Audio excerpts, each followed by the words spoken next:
Abo boleh sokotu nyadu. Atummaa nyaataa oli hanquufe.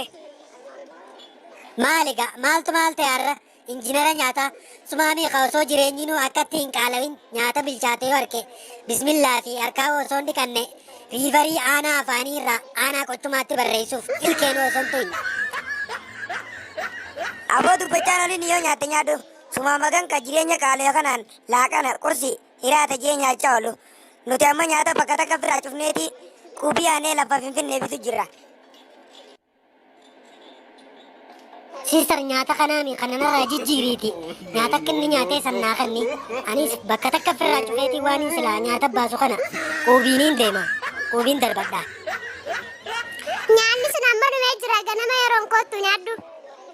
Maqaan nyaata sanii maalirree maal jeetiin ajajadda? Simintoo kilkilii fi girfii firfiriidha. Akkana gaa. Hongira. Saayinsistiin Itoophiyaa takkitti tana numa dalage. Duraanuu garuma kanaatu jireenya nutti ol kaase. Baga girfii godhanii bilaaklistii jala nurraa galchan. Garaan si yaachisin teknooloojiin dhuftee yoomillee hin beeloftu yooniif takka kuftee garaa guutuuf jecha biyyi teenya kuftee daan.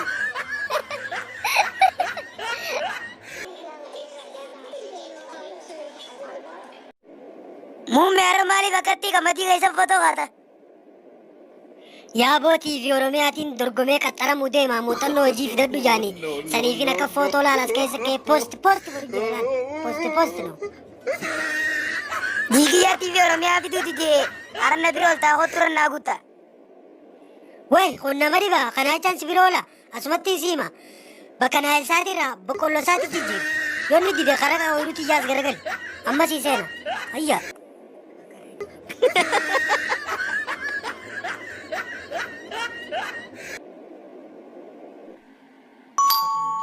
Boo'eenyu seenaa.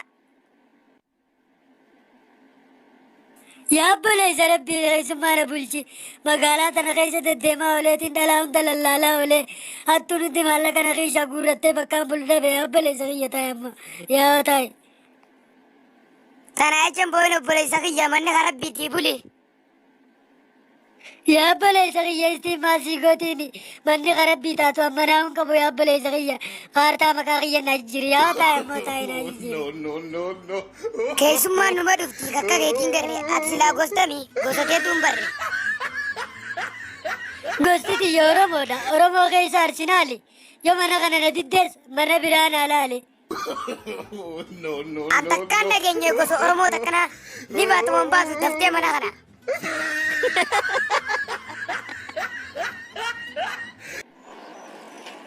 Duroo warri soddaa maal siin jaanete jaartiin sii galtee. Naa galu didde yaa'u. Duraanis naa jaalatee ammas naa jibbee jettee manguddoo jalaa didde. Woy dhalaa sabanaa si tuuttee duumaa sirraa dhabnaan kuttee malee duraan hanga si jaalattu naa beeka. Amma tasiin duraa dhiisiite karaa kilaasii haayaan. Uummanni Chaayinaa akka jeeni beeytanii ijoollee. Do not do others what you do not want done to you. Namarratti hin dalaginii waayyoo namni sirratti dalage hin jaalan. Jechi kun guddina Chaayinaatiif gahee guddaa taphate. Bo'aati mucaa kana lalaa yeroo sii galee tiyooriin tun sii galte. Barsiisaa jaartii waan hangallee. Edda manguddoo erginee manguddoon dhayxee dadhabdee duraanii naa jaalatee ammaa sanaa jibbe jettee. Way ana barsiisaa istirii waan tuffatee barsiisaan keemistirii yaa mucaa dhamaa manguddoo edda warra soddaa ergite seete ana barsiisaa istiriiti bar hay.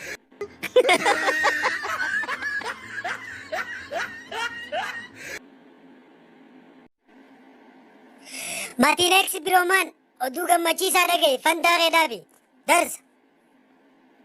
Beeksi bos kanumaan rabni keenurraa hafee oduu gammachiisaan si afaanii baate ammaaliin waa jaatuun gammachuudha. Ministeerri barnoota Itoophiyaa obbo Iskandir Naggaa barattoota sammuu qalleeyyii ta'aniif deeggarsa baajata kaarot dhiyeesseefii jira. Dhaabiin irraa tummaan oduu gammachiisaa mi haala kanaan itti fufnaan namni hundiyaatuu dheedhi namarraa hannu dhabuu keenya. Boo hay lakkaatii sattuudha. Guddina mataa keetii kana hoggaa laalan barootuma cimaa fakkaata. Digriin xiyyatu yoo badde siitutti gaafata malaal hatticha. Buwan dalagaan dhabeen digrii ta'e fudhatte distaansi. Annama kutaa kudha lama fixee qorame intiraansi. Yaa ka dubbisuun beekne ispeelingii ambulaansii. Maal jarteetti gaafatamaa hattu galgala feesbuuka laayixaa mana galteen qo'attu.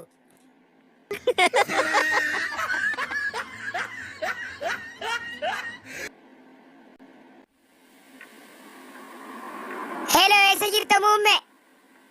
Abdullee keenya dabbareemeetiin akkanuma karaa deddeemu jira laal wakii. Ara laaqana mana kiyya nyaanna hadaraa kanaaf na laal. An takkaa namni nyaataaf na yaamee hafeen beeku laal sidiisi Abdullee keenya kabajaatanaan guddadha. Abdullee keenya akkana nama godhuun sirriidha. Ijoolleetii yaatu istiidiyoo daayiparii irratti albama bu'uuf jaamu. Baasee eebbisuu deemaa koottu funyaan tifteen dhufini naan jechuu qabda malee nyaata naan jechuu qabda. Namni ol beeku kanuma ol godha. Muummee keenya naafeetti ol guddifne waan ati taateen si beekaa nyaata yoon jee malee dhuftuuti. Amma mee ijoolluma tana bakkatti dhawannee barca jijjiiranu laali. Magaalaa ijoollee kee jaanii. Ishiin waan fakkaattu jijjiimtuudha jaartiidha laatu narraa hartee kuti. Dhiira tana dila tanaan guddisuu danda'ami. Yaa Abdullee keenya bakkanumaan beeka silaa'e. Amma gisee daayiparii uffattu kana ijoolleen xiqqishoo gatii irra keeshaa hanga bobba'u daanuu geessuu xiqqishoo obsime.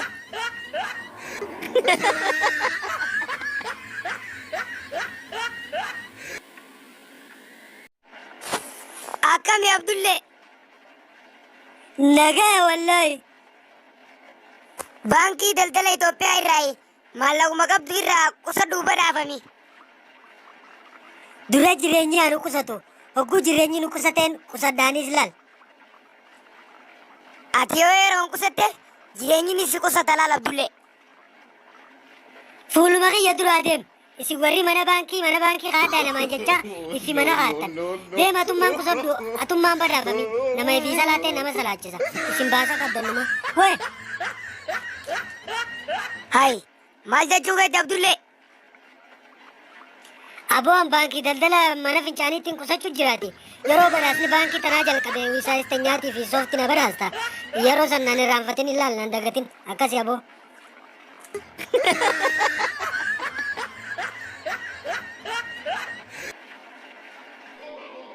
Yaa bareedduuti yaa maaliif akka koostarna jetta kaniin si dubbisu. Koostarii fi boonni amaluma keenya eessatti nagartee maalitti ol beeyna? Tawal baruu suuta akka minaaf taate si fudheetiin kutaa. Siin na fuudhaa yaa bada turi yooni maratee deebii dansa guri. Maali namni kana uumaa gosa biraati dhala moo dhugumaani dhiira? Dhalaan si fakkaate hoggaaniif na laaltu dhiirti abbaa feetee takkallee nan caaltu.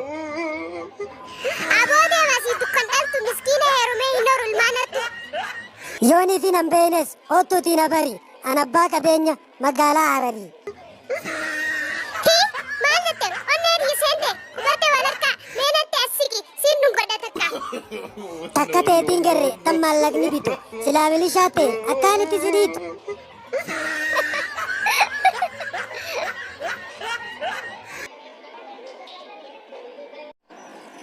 Yaa muummee keenya fincaan naqabe akkamuma abbaa kiyyaatiin ta'a. Abdullee keenya niin beeka waan hogguu karaa deemnu si qabeef baadiyyatti manatti fincaanattanii alumatti mukaa fi tusii jalatti hunda udaanii fi jinni udaantanii. Amma immoo as mana malee laal ala fincaanuun hin jirtu hanga mana dhaynuu caljii deemu. Muummee keenya ammoo obsa fitadhee namatti haree akka uummanaa mala. Lafa magaalaa kana dhaabbattee karaarra fincaanuurra daa'immanii bitattee akka daa'imaatti feetu fincaantee feetu ichirra nagayanii qamuutu irra salphaadha laal naman salphisin gabareen gabaruma darsa. Muummee keenya isa wanni ati firraa qabdu tun kopheedha moo kaalsiidha? Moo hojjetiyyaatu kophee warra magaalaa hin garree?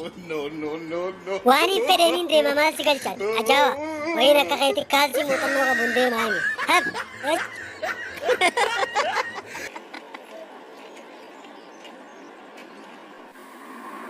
Maaliif na yaamte alagaa? Aboo Abdullee namni bishaan daakuu beeku ollaa keessan kana ni jira.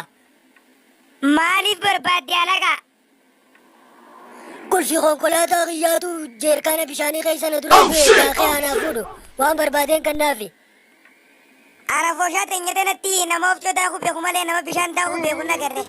Konkolaataan silaa dhaabbachuu jira moo deemu jira na korsiiftaa shirshiriin jaani. Lakki dhaabbachuutti hin jiru baranu jira. Ati kabaajaan keessattuu ati sun konkolaataa kiyya seena. Konkolaataa kiyya seentu ni udaan ta'u. Darsi naamusa keef godhe.